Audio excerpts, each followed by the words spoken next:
중요한 것은 꺾이지 않는 마음이라는 문구가 회자되고 있습니다. 누구나 마음이 꺾이는 듯한 절망을 경험해 보았기 때문에 더 이 문구가 와 닿았을 것입니다. 다윗은 마음이 꺾이는 듯한 절망적인 상황을 맞이했습니다. 오늘 본문은 사무엘상 30장 1절부터 15절이고요. 6절부터 10절까지 읽겠습니다. 백성들이 자녀들 때문에 마음이 슬퍼서 다윗을 돌로 치자 하니 다윗이 크게 다급하였으나 그의 하나님 여호와를 힘입고 용기를 얻었더라. 다윗이 아히멜렉의 아들 제사장 아비아달에게 이르되 원하건대 에봇을 내게로 가져오라. 아비아달이 에봇을 다윗에게로 가져가매 다윗이 여호와께 묻자와 이르되 내가 이 군대를 추격하면 따라잡겠나이까 하니 여호와께서 그에게 대답하시되 그를 쫓아가라. 내가 반드시 따라잡고 도로 찾으리라. 이에 다윗과 또 그와 함께한 600명이 가서 부소 시내에 이르러 뒤떨어진 자를 거기 머물게 했으되 곧 피곤하여 부소 시내를 건너지 못하는 200명을 머물게 했고 다윗은 400명을 거느리고 쫓아가니라. 아멘. 오늘 말씀의 제목은 슬픔과 위기를 극복하는 신앙인입니다.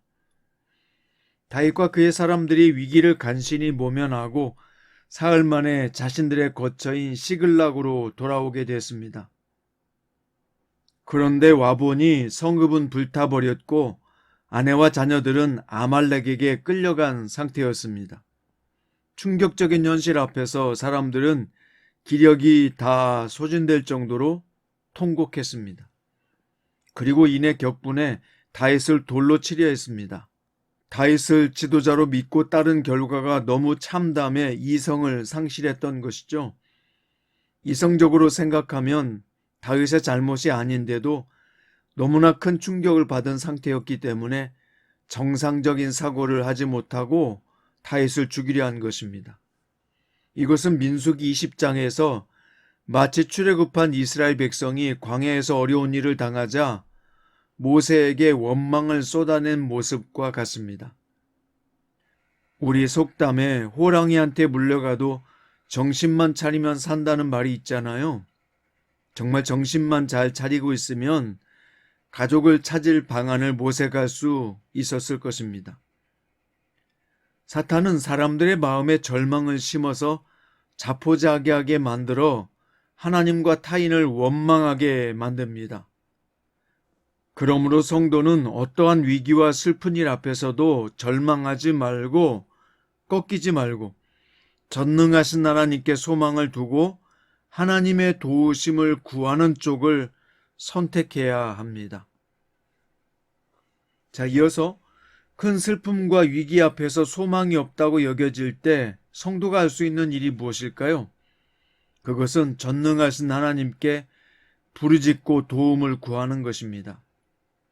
다윗을 따랐던 사람들은 위기 속에서 절망한 나머지 다윗을 죽이려는 행동을 했지만 다윗은 다급한 상황에서도 여호와를 힘입고 용기를 얻고자 했습니다. 그래서 아비아달 제사장에게 에봇을 가져오라고 요청했는데 이것은 에봇이 특별한 영적 능력이 있어서가 아닙니다. 아비아달은 사울과 에돔 사람 도에게 의해 제사장들이 멸절당할 때 에봇을 입은 채 다윗에게 도망해 계속 함께했던 사람이죠. 사실 다윗은 사울을 피해 다녔기에 성소를 찾을 수도 제사장을 만날 수도 없었고 다만 에봇을 입고 성소에서 섬기던 아비아달 뿐이었습니다. 다윗은 그저 하나님의 응답을 간절히 바라는 마음에 에봇에 있는 우림과 둠밈을 통해 하나님의 뜻을 알려고 했던 것입니다. 하나님은 이런 다윗에게 응답하셔서 아말렉을 추격하라고 말씀하십니다. 다윗은 즉시 아말렉을 추격하지만 그중 탈진한 자 200명은 머물게 하고 400명만 거느리고 추격합니다. 다윗은 블레셋과의 전투에서 금식을 선포했던 사울과는 달랐습니다. 다윗의 기도는 거창한 종교 행위가 아니었습니다. 하나님은 그의 중심에서 나오는 간절한 부르짖음에 응답하시고 도우셨던 것입니다. 믿음이 있는 사람과 없는 사람의 차이가 뭘까요? 문제가 있고 없고 차이가 아닙니다. 문제가 있을 때 하나님이 궁극적으로 선한 길로 인도하실 것을 믿고 하나님께 응답을 구하는 자세입니다.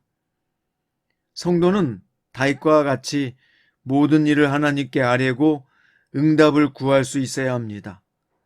그러면 주님께서 용기를 얻고 문제를 해결할 방법을 제시해 주시고 또한 그 길로 가도록 이끌어 주실 것입니다. 다윗이 다른 사람들과 달리 용기를 낼 수 있었던 이유가 뭘까요? 그 모든 상황이 하나님의 주권 속에 있으므로 문제 해결의 열쇠도 하나님이 예비하셨을 것이라는 확신 때문이었습니다.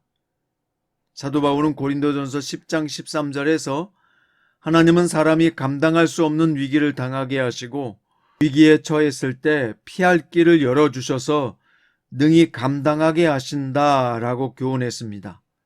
그러므로 하나님의 백성인 사람들은요, 주권자 하나님이 모든 상황을 극복할 능력을 주실 것을 믿고 담대한 마음을 가져야 합니다. 객관적이고 상식적인 판단으로는 불가능한 일처럼 보일지라도 전지전능하신 하나님이 함께 계심으로 능치 못할 일이 없다는 확신을 가져야 합니다. 하나님은 그런 믿음을 가진 자와 함께 하시고 초자연적인 역사를 통해서 어떤 슬픔과 위기도 극복하고 하나님께 영광을 돌리도록 도우시는 분입니다. 그러므로 성도는 하나님의 약속을 믿고 행함으로 하나님의 능력을 힘입어 승리해야 하는 것입니다. 말씀의 결론입니다.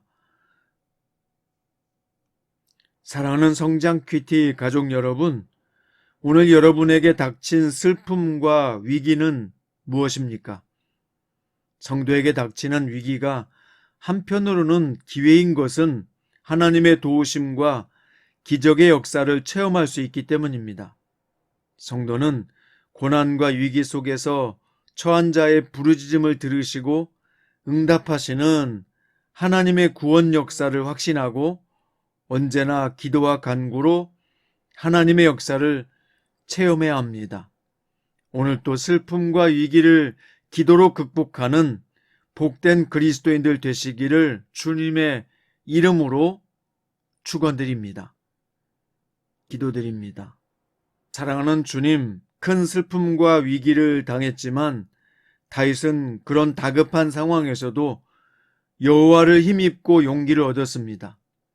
하나님, 우리도 오늘 여호와를 힘입고 용기를 얻기를 원합니다. 마음을 강하게 하시고 담대하게 하여 주시옵소서. 그래서 이 모든 슬픔과 위기를 극복하는 신앙이 되도록 우리를 인도해 주시고 이끌어 주시고 지혜를 주시고 명철하게 하셔서 복된 선택을 하는 저희가 되게 해 주옵소서. 오늘 다윗이 버려진 종을 만나서 길을 찾게 되는 것처럼 오늘 우리 인생에도 하나님이 예비하신 특별한 은혜와 만남이 있기를 소망합니다. 오늘 또 우리와 함께 하신 주님, 우리를 인도하시고 복의 길로 승리의 길로 이끌어 주시옵소서. 예수님의 이름으로 간절히 기도 드립니다.